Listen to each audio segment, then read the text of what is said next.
ದಿನಾಂಕ ಘೋಷಣೆಗೂ ಮೊದಲೇ ರಂಗೇರ್ತಾ ಇದೆ ಬೈ ಎಲೆಕ್ಷನ್ ಅಖಾಡ. ಚನ್ನಪಟ್ಟಣದಲ್ಲಿ ಕಾಂಗ್ರೆಸ್ ದೋಸ್ತಿಗಳಿಗೆ ಡೂ ಆರ್ ಡೈ ಫೈಟ್ ಇದೆ. ಡಿಕೆ ಶಿವಕುಮಾರ್, ಎಚ್ಡಿಕೆ, ಸಿಪಿ ಯೋಗೀಶ್ವರ್ಗೆ ಡೂ ಆರ್ ಡೈ ಕ್ಷೇತ್ರ ಇದು ಈ ಚುನಾವಣೆ. ಜೆಡಿಎಸ್ ಭದ್ರಕೋಟೆಯಾಗಿದ್ದಂಥ ಚನ್ನಪಟ್ಟಣದಲ್ಲಿ ಈ ಬಾರಿ ಮೆಗಾ ಫೈಟ್ ಇದೆ. ನಿಜಕ್ಕೂ ಜೆಡಿಎಸ್ ಭದ್ರಕೋಟೆಯಾಗಿ ಉಳಿದುಕೊಳ್ಳುತ್ತಾ ಅಥವಾ ಕಾಂಗ್ರೆಸ್ ಅಲ್ಲಿ ಹೋಗಿ ಸೇರ್ಕೊಳ್ಳುತ್ತಾ? ಇದು ದೊಡ್ಡ ಪ್ರಶ್ನೆ. ಅದರ ಜೊತೆಗೆ ಇದೊಂದು ನಾಕ್ಔಟ್ ಗೇಮ್ ತರ. ನೆನ್ನೆ ಸೆಮಿಫೈನಲ್ಸ್ ಆಯ್ತಲ್ಲ, ಅದೇ ತರ ಇದು ಸೆಮಿಫೈನಲ್ಸ್. ಡೂ ಆರ್ ಡೈ, ಗೆಲ್ಲಬೇಕು ಇಲ್ಲ ಮಡಿಬೇಕು, ಇಷ್ಟೇ. ಜೆಡಿಎಸ್ ಭದ್ರಕೋಟೆಯಾಗಿದ್ದಂಥ ಚನ್ನಪಟ್ಟಣದಲ್ಲಿ ಈ ಬಾರಿ ಮೆಗಾ ಫೈಟ್ ಇದೆ. ಈ ಬಾರಿ ಹೇಗಾದರೂ ಕ್ಷೇತ್ರ ಹಿಡಿತಕ್ಕೆ ಪಡಿಬೇಕು ಅಂತ ಡಿಕೆ ಶಿವಕುಮಾರ್ ಸರ್ಕಸ್ ಮಾಡ್ತಾ ಇದ್ದಾರೆ. ಕುಮಾರಸ್ವಾಮಿಗೂ ಕ್ಷೇತ್ರ ಉಳಿಸಿಕೊಳ್ಳಬೇಕಾದಂಥ ಅನಿವಾರ್ಯತೆ ಇದೆ. ಬೆಂಗಳೂರು ಗ್ರಾಮಾಂತರ ಕ್ಷೇತ್ರದಲ್ಲಿ ಸೋತಿರೋದನ್ನ ಚನ್ನಪಟ್ಟಣದ ಗೆಲುವಿನ ಮೂಲಕ ಮರಿಬೇಕು ಅಂತ ಡಿಕೆ ಶಿವಕುಮಾರ್ ಪ್ರದರ್ಶಿಸಿದ್ದಾರೆ. ಇನ್ನೊಂದು ಕಡೆ ನನ್ನ ಕ್ಷೇತ್ರ ಇದು ಚನ್ನಪಟ್ಟಣ, ಅದನ್ನು ಉಳಿಸಿಕೊಳ್ಳಲೇಬೇಕು ಅಂತ ಕುಮಾರಸ್ವಾಮಿ ಇದ್ದಾರೆ. ಜೆಡಿಎಸ್ನಿಂದ ನಿಖಿಲ್ ಕುಮಾರಸ್ವಾಮಿ ಕಣಕ್ಕಿಳಿಸುವುದಕ್ಕೆ ಪ್ಲಾನ್ ಆಗ್ತಾ ಇದೆ. ಯೋಗೇಶ್ವರ್ಗೂ ರಾಜಕೀಯ ಅಸ್ತಿತ್ವ ಉಳಿಸಿಕೊಳ್ಳುವ ಅನಿವಾರ್ಯತೆ ಇದೆ. ಯೋಗೇಶ್ವರ್ ಅಖಾಡಕ್ಕಿಳಿತಾರ ಅಥವಾ ನಿಖಿಲ್ ಕುಮಾರಸ್ವಾಮಿ ಅವರನ್ನ ಇಲ್ಲಿ ಜೆಡಿಎಸ್ ಕಣಕ್ಕಿಳಿಸಿ ಗೆಲ್ಲಿಸಿಕೊಂಡು ಬರುತ್ತಾ ನೋಡ್ಬೇಕು. ಡೂ ಆರ್ ಡೈ, ಒಂದು ಯೋಗೇಶ್ವರ್ ಅವರಿಗೆ, ಇನ್ನೊಂದು ನಿಖಿಲ್ ಕುಮಾರಸ್ವಾಮಿ ಅವರಿಗೆ. ಮಂಡ್ಯದಿಂದಲೂ ಸೋತಾಯಿತು, ರಾಮನಗರದಿಂದ ಸೋತಾಯಿತು, ಈಗ ಉಳ್ಕೊಂಡಿರೋದು ಚನ್ನಪಟ್ಟಣ ಮಾತ್ರ. ಚನ್ನಪಟ್ಟಣದಲ್ಲಿ ಸ್ಪರ್ಧೆಗೆ ನಿರ್ಧರಿಸಿದ್ದಾರೆ ಸಿಪಿ ಯೋಗೀಶ್ವರ್. ಚನ್ನಪಟ್ಟಣದಲ್ಲಿ ನನಗೇ ಟಿಕೆಟ್ ಕೊಡಿ ಅಂತ ಸಿಪಿವೈ ಪಟ್ಟು ಹಿಡಿದಿದ್ದಾರೆ. ಮೈತ್ರಿ ಅಭ್ಯರ್ಥಿಯಾಗಿ ಕಣಕ್ಕಿಳಿಸುವುದಕ್ಕೆ ಅವಕಾಶ ಕೊಡಿ ಅಂತ ಸಿಪಿವೈ ಹೇಳಿದ್ದಾರೆ. ಕುಮಾರಸ್ವಾಮಿ ಬೆಂಬಲಿಸಿದರೆ ಗೆಲುವು ಸುಲಭ ಅನ್ನೋ ಲೆಕ್ಕಾಚಾರದಲ್ಲಿ ಅವರಿದ್ದಾರೆ.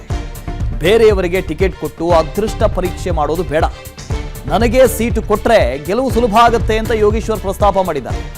ಹೈಕಮಾಂಡ್ ಬಳಿ ಹಲವು ವಿಚಾರಗಳನ್ನು ಮುಂದಿಟ್ಟಿದ್ದಾರೆ ಯೋಗೀಶ್ವರ್. ಈ ಹಿಂದೆಯೂ ಕೂಡ ಬೆಂಗಳೂರು ಗ್ರಾಮಾಂತರದಲ್ಲಿ ಲೋಕಸಭೆ ಚುನಾವಣೆಯ ಸಂದರ್ಭದಲ್ಲಿ ಡಾಕ್ಟರ್ ಮಂಜುನಾಥ್ ಅವರನ್ನ ಕಣಕ್ಕಿಳಿಸಿ ಅಂತ ಲಾಬಿ ಮಾಡಿದ್ದು ಯೋಗೀಶ್ವರ್. ಬಿಜೆಪಿಗೆ ಕರೆತಂದು ಸಿಂಬಲ್ ಎಕ್ಸ್ಚೇಂಜ್ ಮಾಡಿ ಮಂಜುನಾಥ್ ಅವರನ್ನ ಕಣಕ್ಕಿಳಿಸೋಣ, ಜೊತೆಗೆ ಮಂಡ್ಯಗೆ ಕುಮಾರಸ್ವಾಮಿ ಅವರು ಹೋಗ್ಲಿ, ಚನ್ನಪಟ್ಟಣ ತೆರವಾಗ್ಲಿ, ಅಲ್ಲಿಂದ ನಾನು ಸ್ಪರ್ಧೆ ಮಾಡ್ತೀನಿ ಅಂತ ಈಗಲಿಂದ ಅಲ್ಲ, ಅದು ಇಂಗಿತ, ಮೊದಲಿಂದನೂ ಇಂಗಿತ ವ್ಯಕ್ತಪಡಿಸ್ತಾ ಇದ್ದಾರೆ. ಸೊ ಹನುಮಂತ್ ಇದ್ರ ಬಗ್ಗೆ ಡೀಟೇಲ್ಸ್ ಅನ್ನು ಕೊಡ್ತಾ ಹೋಗ್ತಾರೆ, ಲೈವ್ನಲ್ಲಿ ಜಾಯ್ನ್ ಆಗ್ತಾರೆ. ಹನುಮಂತು, ಈಗ JDS ಮತ್ತು ಬಿಜೆಪಿ NDA ಅಲಯನ್ಸ್ ಇಂದ ಒಬ್ಬರೇ ಅಭ್ಯರ್ಥಿ ಆಗಬೇಕು. JDS ಈಗಾಗಲೇ ನೋಡ್ತಾ ಇದೆ ನಿಖಿಲ್ ಕುಮಾರಸ್ವಾಮಿ ಅವ್ರನ್ನ ಅಲ್ಲಿ ಸ್ಪರ್ಧೆ ಮಾಡಿಸಿ ಗೆಲ್ಸ್ಕೊಂಬರೋಣ ಅಂತ. ಇನ್ನೊಂದು ಕಡೆ ಸಿಪಿ ಯೋಗೀಶ್ವರ್ ಇಲ್ಲ ನನಗೆ ಇದು ರಾಜಕೀಯದ ಡೂ ಆರ್ ಡೈ ಮ್ಯಾಚು, ನಾನು ಇದನ್ನ ಮ್ಯಾಚ್ ಆಡಲೇಬೇಕು, ಗೆಲ್ಲಬೇಕು ಅಂತ ಅವರೂ ಇದ್ದಾರೆ. ಸೊ ಏನಾಗ್ಬೋದು ಅಂತ ಚನ್ನಪಟ್ಟಣದಲ್ಲಿ?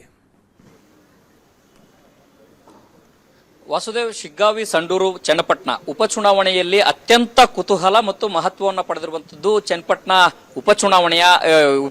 ಯಾಕೆ ಅಂತ ಹೇಳಿದ್ರೆ, ಒಂದು ಕಡೆಗೆ ಕಾಂಗ್ರೆಸ್ ಕ್ಷೇತ್ರದಲ್ಲಿ ಕಾಂಗ್ರೆಸ್ ಅಸ್ತಿತ್ವ ಇಲ್ಲದಿದ್ದರೂ ಕೂಡ ಮೊದಲಿಂದನೂ ಕೂಡ ಕ್ಷೇತ್ರದಲ್ಲಿ ವೈಯಕ್ತಿಕ ಪ್ರಭಾವವನ್ನು ಹೆಚ್ಚಿರುವಂತಹ ಅಭ್ಯರ್ಥಿಯನ್ನ ಆಯ್ಕೆ ಮಾಡಿರುವಂತಹ ಇತಿಹಾಸವನ್ನ ಚನ್ನಪಟ್ಟಣ ಹೊಂದಿರುವಂತದ್ದು. ಅದರಲ್ಲೂ ಕೂಡ ಅದು ಯಾವಾಗ ಸಿಪಿ ಯೋಗೇಶ್ವರ್ ಬಿಜೆಪಿಗೆ ಸೇರ್ಪಡೆ ಆಗ್ತಾರೆ, ಆ ಒಂದು ಕ್ಷೇತ್ರದಲ್ಲಿ ಬಿಜೆಪಿ ವರ್ಸಸ್ JDS ಅನ್ನುವಂತಹ ಮೈತ್ರಿ ಏನು ಮೊದಲಿಂದನೂ ಕೂಡ ಜಿದ್ದಾಜಿದ್ದಿ ನಡೀತಾ ಬಂತು. ಅದರಲ್ಲೂ ಕೂಡ 2 ಬಾರಿ CM ಆಗ್ತಾರೆ ಅನ್ನುವಂತ ಕಾರಣಕ್ಕಾಗಿ JDS ಕ್ಷೇತ್ರವನ್ನ, ಅಲ್ಲಿಯ ಕ್ಷೇತ್ರದ ಜನರು JDS ಅವರನ್ನ ಕೈ ಹಿಡಿದ್ರು, ಕುಮಾರಸ್ವಾಮಿ ಅವರನ್ನ ಕೈ ಹಿಡಿದ್ರು. ಆ ಮೂಲಕ ಅಲ್ಲಿ JDS ನ ಭದ್ರಕೋಟೆ ನಿರ್ಮಾಣ ಆಗ್ಲಿಕ್ಕೆ ಎಲ್ಲಾ ರೀತಿಯ ಸಾಧ್ಯತೆಗಳಾಯ್ತು. ಇದೀಗ ಮೈತ್ರಿ ಧರ್ಮ ಪಾಲನೆ ಆಗ್ಬೇಕು, ಜೊತೆಗೆ ತಮ್ಮ ಅಸ್ತಿತ್ವವು ಉಳಿಸಿಕೊಳ್ಬೇಕಾದಂತಹ ಅನಿವಾರ್ಯತೆ ಈ ಉಪಚುನಾವಣೆಯಲ್ಲಿ ಎದುರಾಗಿರುವಂತದ್ದು. ಯಾಕೆಂತ ಹೇಳಿದ್ರೆ, ಸಿಪಿ ಯೋಗೇಶ್ವರ್ ಈಗಾಗಲೇ ವಿಧಾನ ಪರಿಷತ್ನ ಸದಸ್ಯರಾದಾಗ್ಲೂ ಕೂಡ ನೇರವಾಗಿ MLA ಆಗಿ ಆ ಕ್ಷೇತ್ರದಿಂದ ಆಯ್ಕೆಯಾಗಿ ಅನೇಕರ ಅಭಿವೃದ್ಧಿ ಪರವಾದಂತಹ ಕೆಲಸಗಳನ್ನ ಮಾಡಿರುವಂತಹ ಇತಿಹಾಸನ ಹೊಂದಿರುವಂತದ್ದು. ಮತ್ತೆ ರಾಜಕೀಯವಾಗಿ ಒಂದಷ್ಟು ಈಗ ಅಸ್ತಿತ್ವವನ್ನು ಉಳಿಸಿಕೊಳ್ಳಬಹುದಂತಹ ಅನಿವಾರ್ಯ.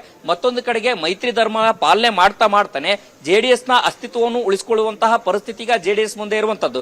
ಆ ಕಾರಣಕ್ಕಾಗಿ ಈ ಮೈತ್ರಿ ಧರ್ಮ ಪಾಲನೆ ಯಾವ ರೀತಿ ಆಗುತ್ತೆ, ತಮ್ಮ ಅಸ್ತಿತ್ವವನ್ನ ಯಾವ ರೀತಿ ಉಳಿಸಿಕೊಳ್ತಾರೆ ಅನ್ನೋಂಥದ್ದೇ ಈಗ ಸಾಕಷ್ಟು ಕುತೂಹಲ ಮೂಡಿಸಿರುವಂತದ್ದು. Vasudev, okay, thank you Hanumanth. ನೋಡಿ, ಈ ಕ್ಷೇತ್ರದಲ್ಲಿ ಸ್ವಂತ ವರ್ಚಸ್ ಇದೆಯಲ್ಲ, ಇದೇ ಕೆಲಸ ಮಾಡುತ್ತೆ. ಈ ಹಿಂದೆ ಸಿಪಿ ಯೋಗೀಶ್ವರ್ ಕಾಂಗ್ರೆಸ್ ಇಂದ ಗೆದ್ದಿದ್ದಾರೆ, ಬಿಜೆಪಿಯಿಂದ ಗೆದ್ದಿದ್ದಾರೆ, ಸಮಾಜವಾದಿ ಪಕ್ಷದಿಂದಲೂ ಗೆದ್ದಿದ್ದಾರೆ. ಹಾಗಾಗಿ ಏನಾಗುತ್ತೆ ಅಂತ ಕಾದು ನೋಡಬೇಕು. ಅನುಕ್ಷಣದ ಸುದ್ದಿಗಳಿಗಾಗಿ ವಿಸ್ತಾರ ನ್ಯೂಸ್ ಯೂಟ್ಯೂಬ್ ಚಾನೆಲ್ ಸಬ್ಸ್ಕ್ರೈಬ್ ಮಾಡಿ. ಹೊಸ ಸುದ್ದಿಗಳ ನೋಟಿಫಿಕೇಶನ್ಗಾಗಿ ಬೆಲ್ ಐಕಾನ್ ಕ್ಲಿಕ್ ಮಾಡಿ. ಲೇಟೆಸ್ಟ್ ಅಪ್ಡೇಟ್ಸ್ಗಾಗಿ www.vistaranews.com ವೆಬ್ಸೈಟ್ಗೆ ವಿಸಿಟ್ ಮಾಡಿ. ಅಂಗೈಯಲ್ಲೇ ಜಗತ್ತಿನ ಸುದ್ದಿ ತಿಳಿಯಲು ವಿಸ್ತಾರ ನ್ಯೂಸ್ ಕನ್ನಡ ಆಪ್ ಡೌನ್ಲೋಡ್ ಮಾಡಿ.